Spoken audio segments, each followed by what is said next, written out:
조선시대 외국 사신을 맡던 경복궁 흥복전입니다.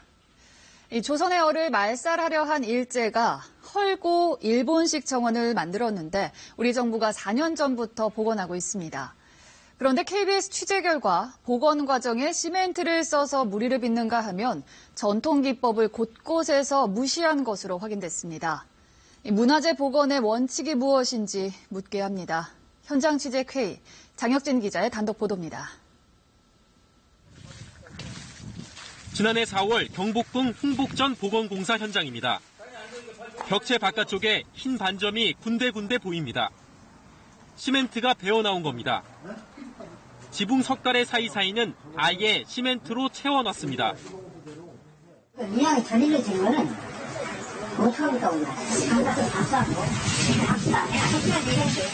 사신 접견 장소였던 흥복전은 일제강점기 강제 철거됐습니다.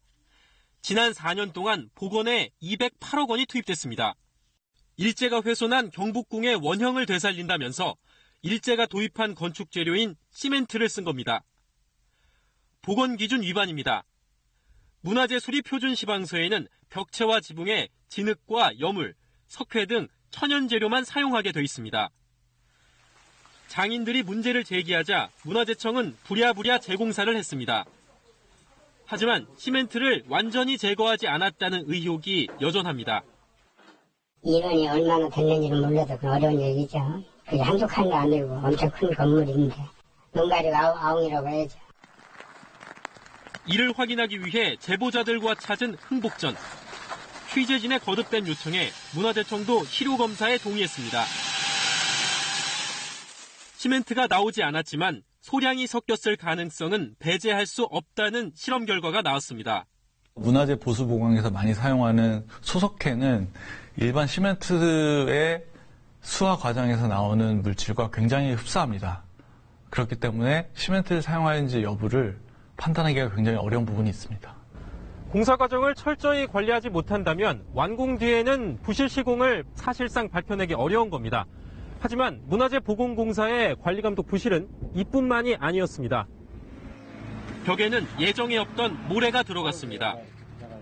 원래 설계에선 회벽으로 벽체를 마감하도록 했지만 실제로는 석회죽에 모래를 섞는 회사벽으로 시공한 겁니다.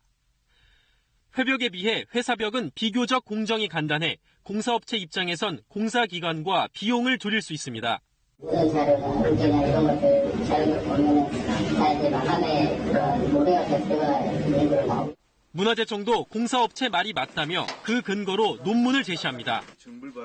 하지만 정작 이 논문의 저자는 문화재청 해석이 잘못됐다고 말합니다. 회사벽이라는 것도 그렇고 조선시대에는 실제로 사용되던 방식이 아니에요. 어떤 기록에도 나타나지 않습니다. 문화재청에 다시 물었습니다. 문화재청에서 잘못 해석한 것 같다라는 얘기를 하시더라고요. 학교에서 명확하게 뭐가 맞다. 이렇게 지금 아직까지는 결론이 안 난 걸로 알고 있어요. 명백한 근거가 있다고 하다가 학술적 논란이 있다고 말을 바꾼 겁니다. 시공 과정에서 벽 내부 뼈대도 뺀 것으로 드러났습니다. 표준 시방서대로 하면 세로 뼈대인 힘살과 가로 뼈대인 가시새가 들어가야 하는데 흥복전 공사 과정에선 둘 다 빠졌습니다.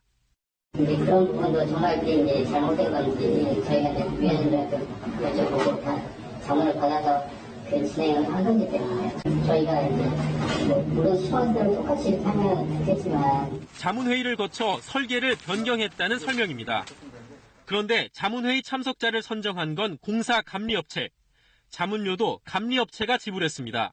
혹시 교수님이 좀 이렇게 연관되신 사업이나 그런 게 혹시 있진 않습니까? 전혀 없습니다.